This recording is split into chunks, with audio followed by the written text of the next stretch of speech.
কাশ্মীরের পেহেলগামে সাম্প্রতিক মর্মান্তিক বন্দুক হামলাকে ঘিরে চরম উত্তেজনা তৈরি হয়েছে। ভারতীয় সংবাদ মাধ্যম দ্য হিন্দুর এক প্রতিবেদনে বলা হয়, বিচ্ছিন্নতাবাদী সংগঠন দ্য রেজিস্ট্যান্স ফ্রন্ট টিআরএফ হামলার দায় স্বীকার করেছিল।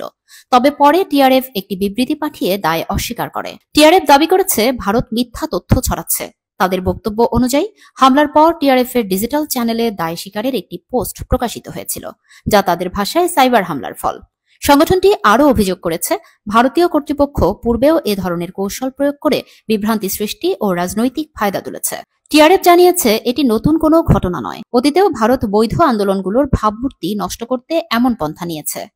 2019 সালে গঠিত টিআরএফ একটি সশস্ত্র গোষ্ঠী, যারা ভারত শাসিত কাশ্মীরে স্বাধীনতার দাবিতে সক্রিয়।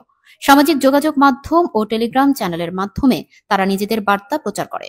অনেকে মনে করেন টিআরএফ এর সাথে পাকিস্তান ভিত্তিক লস্কর-ই-তৈয়বার সম্পর্ক রয়েছে, তবে নিজেদের পরিচয়ে ইসলামী শব্দের পরিবর্তে প্রতিরোধ শব্দ ব্যবহার করে সংগঠনটি নিজেদের নিরপেক্ষ হিসেবে তুলে ধরার চেষ্টা করে।